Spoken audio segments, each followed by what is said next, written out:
Bienvenue dans Smart Bourse, votre double dose quotidienne de marché en direct sur Bismart. Chaque jour à la mi-journée, 12h30, 13h. Et en fin d'après-midi, la grande édition pendant 1 heure à partir de 17h. Au sommaire de cette édition, ce midi, la politique monétaire, bien sûr, a commencé par la politique monétaire américaine. Beaucoup d'agitation et beaucoup de confusion sur le marché obligataire américain, avec un parfum qui rappelle celui de 1994. C'est une référence qui est de plus en plus utilisé pour le narratif qui accompagne aujourd'hui la Réserve fédérale américaine, l'idée d'une normalisation qui serait agressive, voire désordonnée. Tout est possible aujourd'hui, y compris une hausse de taux de 50 points de base dès le mois de mars aux États-Unis. C'est en tout cas le souhait, par exemple, d'un James Bullard, qui l'a rappelé hier, le gouverneur de la Fed de Saint-Louis. Je vous rappelle la séquence en 1994. Les taux de la Fed sont passés de 3 à 5,5% en un an, en commençant par une hausse de 25 points de base surprise en février 1994, sous la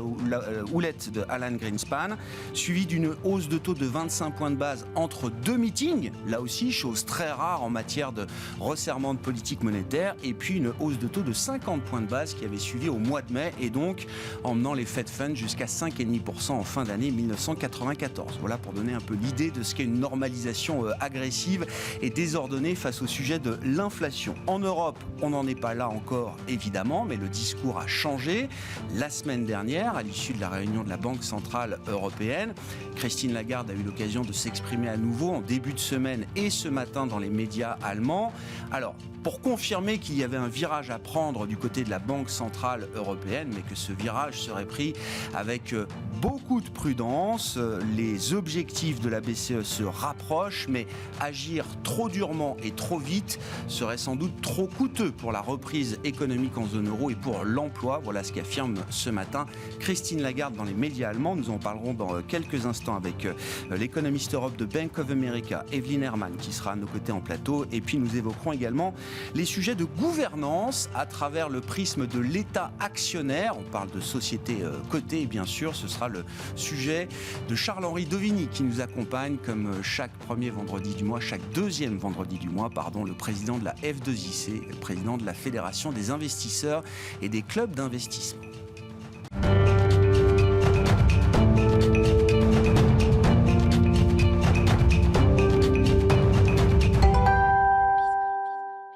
Mais d'abord, les infos clés du jour sur les marchés, des marchés qui restent assez hésitants et nerveux. À mi-séance en Europe, c'est avec Alix Nguyen.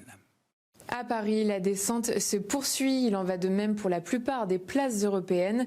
Le marché semble redouter une réaction sévère de la Fed en réponse à la nette accélération de l'inflation américaine. Une inquiétude globale nourrie par une information parue sur le site de la Banque centrale américaine indiquant qu'une réunion à huis clos de son conseil se tiendra le lundi 24 février. Sans compter les commentaires de James Bullard, le président de la Fed de Saint-Louis, pour qui des resserrements monétaires en dehors des réunions programmées du FOMC sont possibles. Ce dernier affirme que la poussée de l'inflation l'a rendu nettement plus au quiche et se dit désormais partisan d'une hausse de 100 points de base du taux des Fed Funds d'ici au 1er juillet. Sur le marché obligataire, le rendement de l'emprunt américain à 10 ans franchit la barre des 2% pour la première fois depuis août 2019.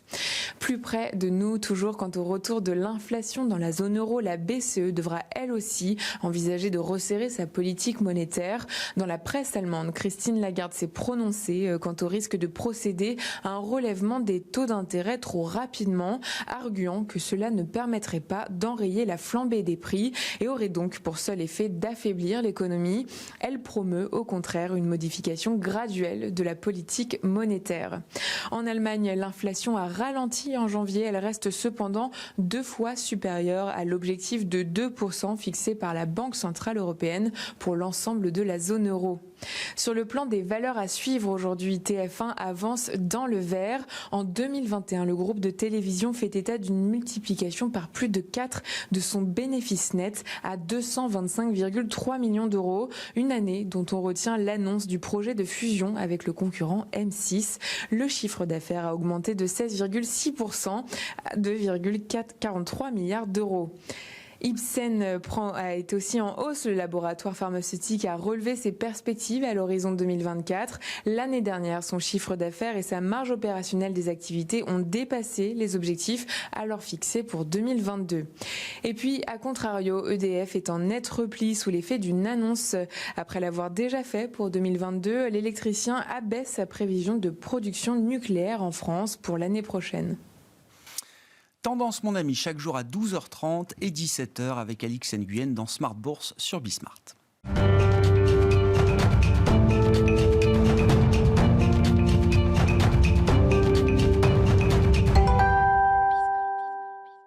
Commençons avec la politique monétaire en zone euro après le changement de communication opéré par la Banque Centrale Européenne lors de sa dernière réunion jeudi 3 février. Et c'est Evelyne Hermann qui est à mes côtés en plateau pour évoquer ces questions. Économiste Europe de Bank of America Global Research. Evelyne, bonjour et bienvenue. Bonjour, merci. Merci beaucoup d'être avec nous. Qu'est-ce que vous retenez de cette dernière séquence de communication donc, qui a commencé le 3 février dernier, qui s'est poursuivie cette semaine avec de nouvelles prises de parole de Christine Lagarde notamment, mais également une première prise de parole publique officielle du nouveau président de la Bundesbank, Joachim Nagel. Qu'est-ce que vous retenez de cette séquence de communication ?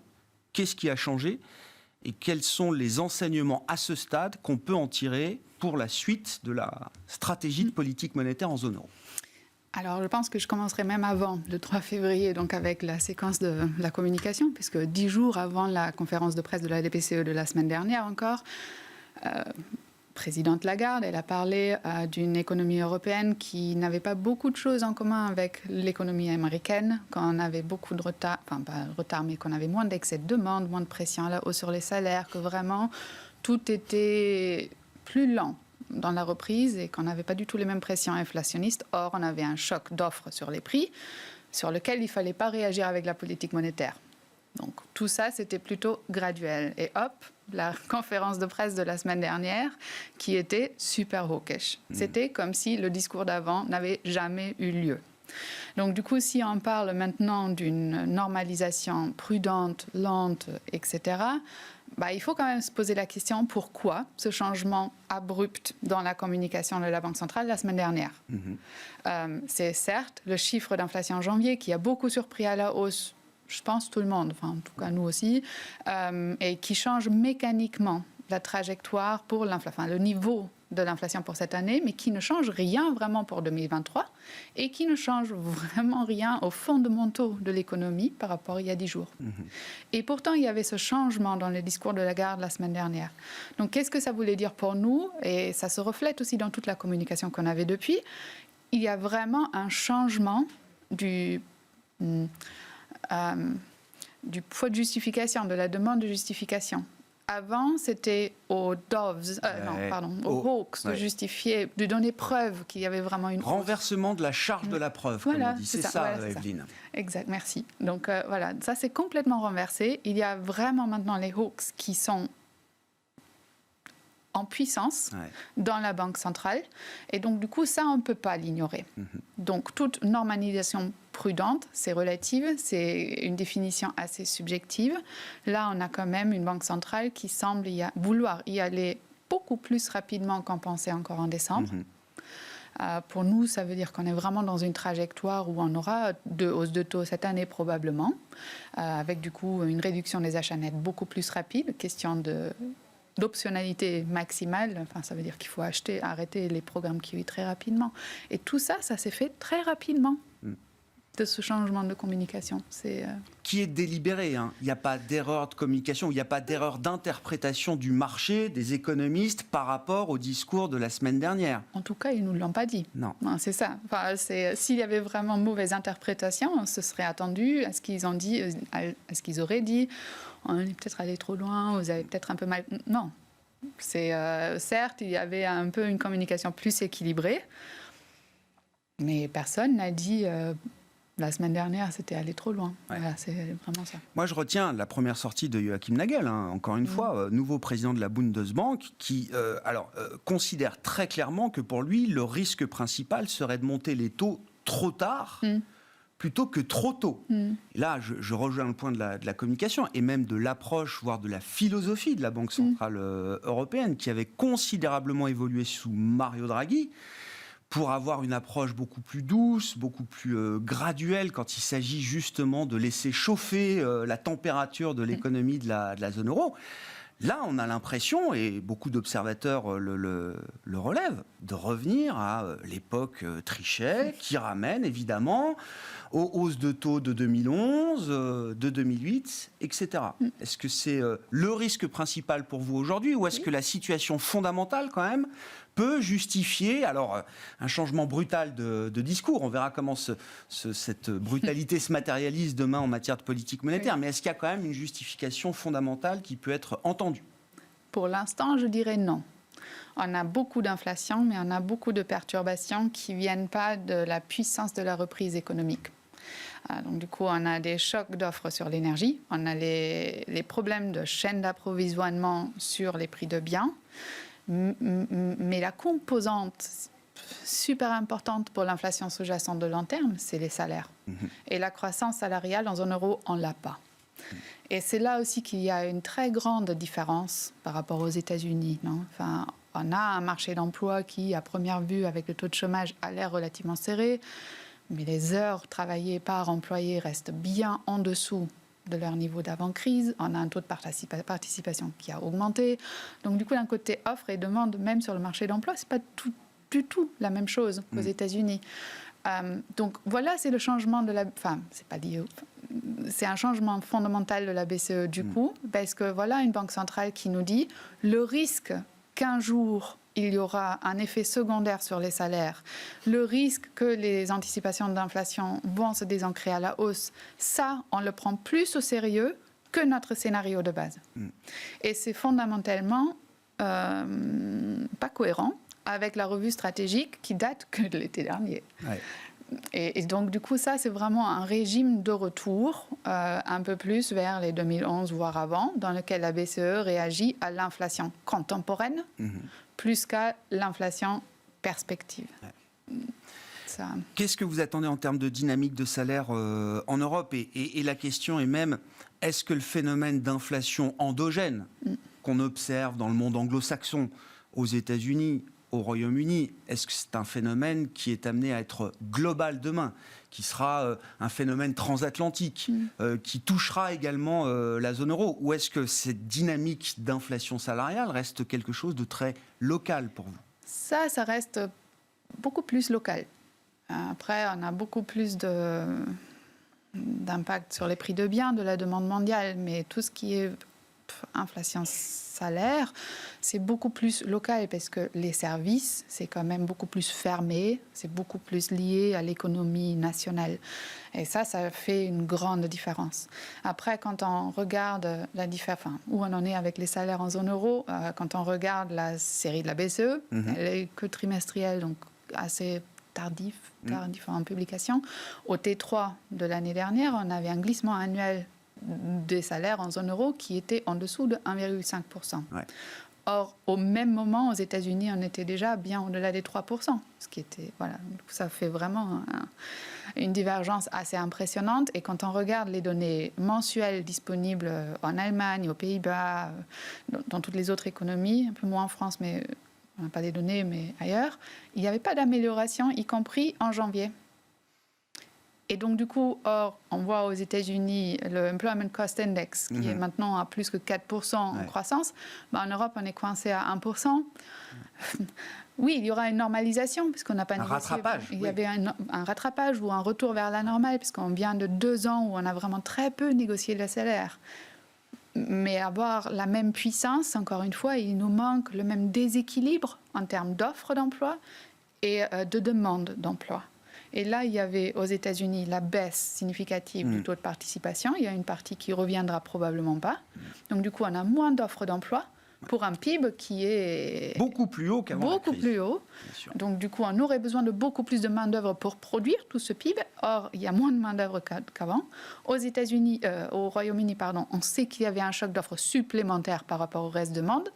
C'est Brexit, avec une baisse du potentiel dans l'économie. Donc, même si la demande reste faible, l'offre aussi a diminué.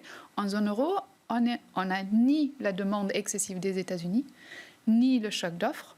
On a un taux de participation qui a augmenté, donc du coup, on a une offre d'emploi qui est supérieure à la reprise, une hausse de l'offre d'emploi supérieure à la reprise du PIB pour l'instant. Et ça fait que ce n'est pas du tout la même dynamique derrière les salaires.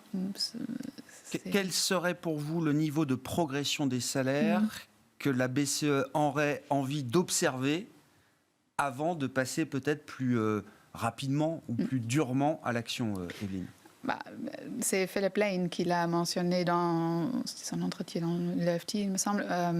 3%, c'est à peu près dans les 3%, parce que si on part sous l'hypothèse qu'il y a l'inflation permanente ou des anticipations d'inflation à 2%, la productivité de travail à peu près à 1% par an, ça fait 3%.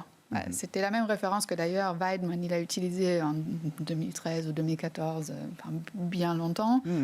On pourrait dire que pour la zone euro totale, c'est peut-être un peu plus élevé. Donc c'est ça. Mais il faut voir ça non seulement sur 2022.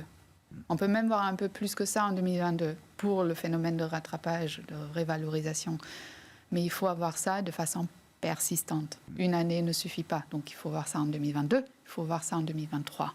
Or, si on prend les chiffres de 2022 et on agit tout de suite, on risque de faire mal à la reprise, qui après fait mal au marché d'emploi, qui fait mal à la dynamique salariale. Donc c'est un discours assez...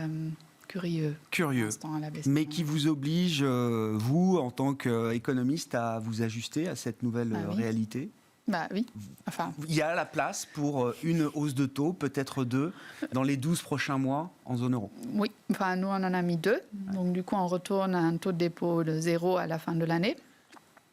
Donc avec un programme d'achat APP qui va finir avec le mois de juillet. Donc en août, on n'en aura plus. Ça va aller assez rapidement avec une première hausse de taux en septembre et une deuxième hausse de taux en décembre dans notre scénario. Et Knot qui avait dit plus octobre, mais en tout cas notre conviction elle est plutôt il y aura 50 points de base de hausse cette année. Après, est-ce que la BCE peut aller au-delà de ça? Et là on pense que non. Déjà les taux d'équilibre en zone euro sont entre 150 et 100 points de base. Après, vers la fin de l'année, il y aura plus de complications sur la demande mondiale qui aura ralenti. La Fed aura augmenté 7 fois dans notre scénario les taux. Le taux d'inflation en zone euro, mécaniquement, l'année prochaine, devrait retomber en dessous de 2%. Tout ça, ça va compliquer la vie à la BCE de poursuivre. Bon.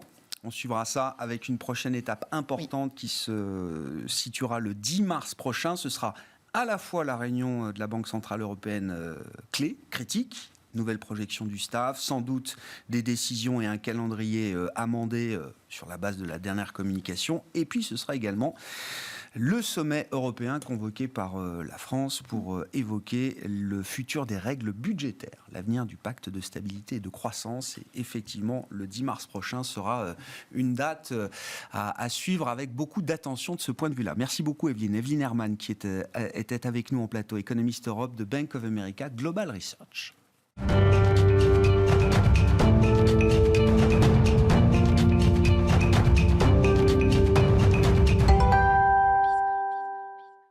Et venons-en aux questions de gouvernance. Chez Charles-Henri Dovini, qui est avec nous en plateau, je le rappelle, le président de la F2IC, Fédération des investisseurs individuels et des clubs d'investissement. Bonjour Charles-Henri.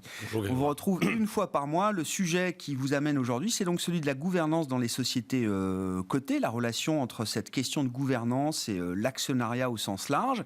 Et même, vous avez choisi de vous focaliser sur les sociétés cotées où l'État est actionnaire. C'est-à-dire la question de la gouvernance dans les entreprises qui ont l'État comme actionnaire. Non, oui, c'est un sujet large, mais on a eu 3 exemples au mois de janvier où l'État s'est mêlé de gouvernance. Bon, alors le premier sujet, c'était EDF. Bon, alors après, c'est pas que de la gouvernance, mais c'est aussi un acte fort pour dire, bon, ben voilà, maintenant, moi, État, qui suis actionnaire à 83% d'EDF, je demande à ce que vous bloquiez l'augmentation des prix à 4%, alors que normalement, on devrait être autour de 40% d'augmentation des prix.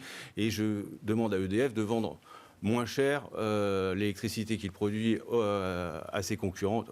Je ne vais pas revenir dessus sur le sujet. Ce qui fait que c'est une société... Ça a perdu 20% le jour J. Enfin, voilà, le titre s'est effondré. Le titre s'est effondré. Les actionnaires salariés sont effondrés aussi. Les actionnaires sont effondrés parce que tout d'un coup, on prend une décision. L'État agit en politique. Ensuite, vous avez eu la succession de Stéphane Richard. Bon, il était condamné. Je ne vais pas revenir dessus. Je ne suis pas là pour commenter les décisions de justice. Stéphane Richard doit quitter la direction générale d'Orange. Il y a un comité ad hoc, comme dans toute société cotée, qui se met en place pour essayer de trouver un successeur. On mandate un cabinet de chasseurs de tête. Voilà. Ce cabinet propose un certain nombre de noms et le comité les audite, les entend et choisit une personne. Ce n'est pas celle qui a été choisie. Ouais. Le gouvernement a décidé de nommer Madame Heinemann. Peut-être, je ne la connais pas, elle a un parcours très merveilleux dans l'industrie, elle a un très beau parcours, mais est-ce que c'est la bonne personne ou pas? En tous les cas, le comité, membre du conseil d'administration, ne l'avait pas choisi, ne l'avait pas mis en premier, mais le gouvernement a décidé que ça serait elle. Et alors que le gouvernement, l'État français, n'a que 23% du capital, si j'intègre la participation de la BPI. Bon, normalement, le conseil d'administration est là pour représenter l'ensemble des actionnaires et pas uniquement un seul actionnaire. Ensuite, vous avez aussi le cas de Soitec. Soitec, bien sûr. Au mois de janvier, on décide de... Là aussi, c'est BPI qui est actionnaire, hein, c'est ça. C'est la BPI qui est actionnaire, oui, mais c'est l'État à un moment ou à un autre qui était bien sûr, derrière. Bien sûr, oui. Et là, on décide de virer, ou ne pas renouveler, de proposer le renouvellement du DG. Là, le cours de bourse, il a pris moins 25. Ouais. Hein, donc, c'est important. Ouais. Donc, je pense que l'État a un rôle à jouer, mais n'a pas forcément à aller dans la gouvernance des entreprises. Vous en savez, il le fait, mais en toute transparence et avec l'assentiment des autres. Et il y a un vote avec les autres actionnaires, parce que, je reviens sur le sujet Soitec, il n'y a que l'État qui voulait le virer. Tous les autres, il y avait un comité exécutif qui sont défiés. Au sein du conseil d'administration d'Orange, il y a eu une petite fronde aussi. Tout le monde est rentré dans l'ordre, mais... Donc, je mets EDF à part parce que l'État est tellement majoritaire chez EDF que, bon, on peut se poser la question de savoir si EDF doit être une entreprise cotée ou pas. Mais chez les autres, vous dites... C'est un vrai sujet. Bien, complètement. Mais vous dites, chez les autres, l'influence de l'État va bien au-delà du poids de sa participation en tant qu'actionnaire, d'une certaine manière. Comment on peut rééquilibrer les choses du point de vue, justement, de la gouvernance, de la gestion de l'actionnariat au sens large et pas uniquement de la participation de l'État? C'est que l'État devienne transparent et responsable.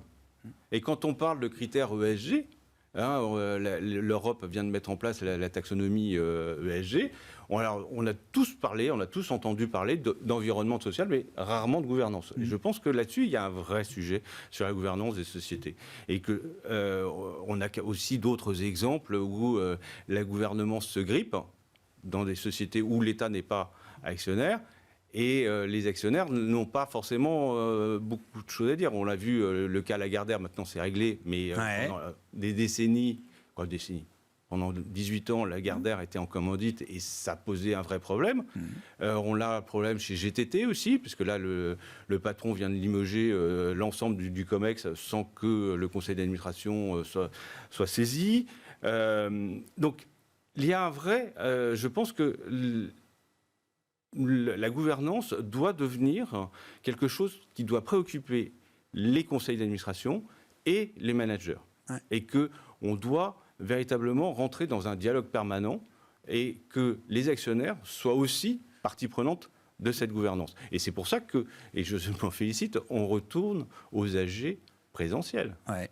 C'est vrai. Ce sera la grande nouveauté de 2022. C'est un de nos sujets depuis 2 ans où je me bats pour qu'à un moment ou à un autre, les AG redeviennent présentiels, ou en tous les cas, il y ait une vraie interaction entre les actionnaires et les managers.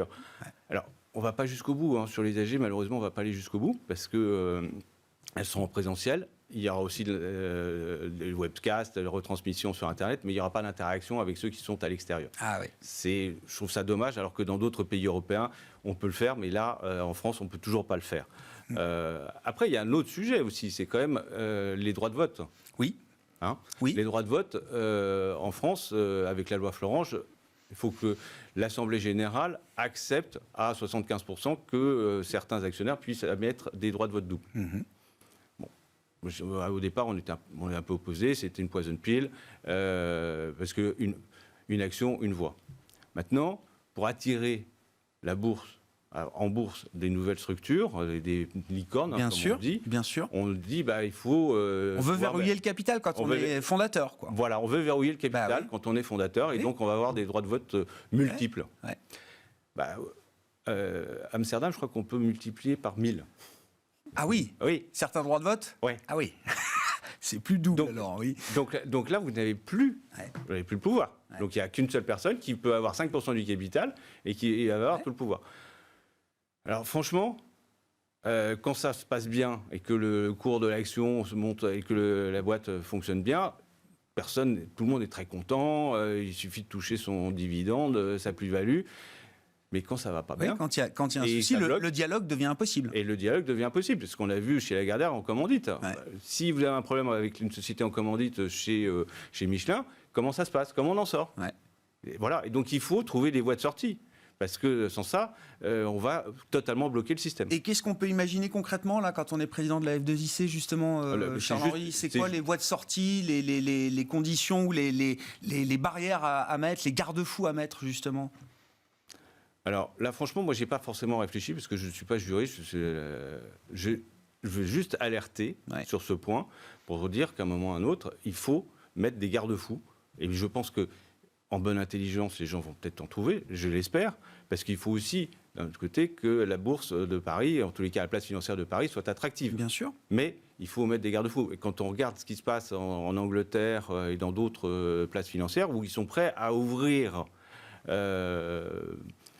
les droits de vote multiples à toute autre entreprise, nous, il faut peut-être falloir suivre le mouvement, mais il faut mettre des garde-fous, puisque l'expérience montre que quand on a un souci de gouvernance, la boîte décline.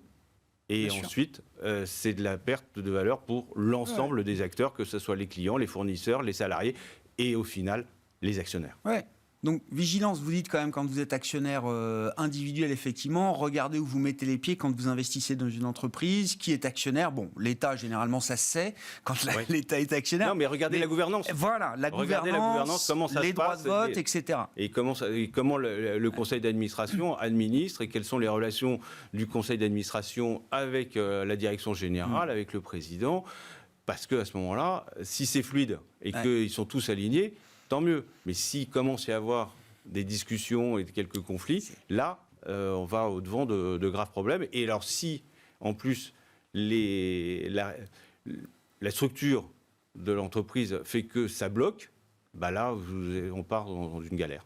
Et c'est très intéressant parce que les dernières grandes controverses majeures souvent ont été précédées par des sujets de gouvernance. Et certains analystes ESG ont pu parfois être alertés par des signaux faibles venant de la gouvernance. Ça a été le cas chez Volkswagen avant l'éclatement du Dieselgate, chez Orpea également. Moi, j'ai des analystes et investisseurs ESG qui sont venus me dire, sur des sujets de gouvernance, on a vendu le titre avant même la controverse et avant même la sortie du livre, etc. Tout à Point fait. de vigilance majeur, effectivement, pour les investisseurs, quels qu'ils soient, et les investisseurs individuels, en l'occurrence, que vous représentez. Merci beaucoup, Charles-Henri. Charles-Henri Dovigny, qui était avec nous. Chaque deuxième vendredi du mois, le rendez-vous avec la F2IC, la Fédération des investisseurs individuels et des clubs d'investissement dans Smart Bourse à la mi-journée. Voilà pour cette édition. On se retrouve en fin d'après-midi à 17h en direct sur Bismart.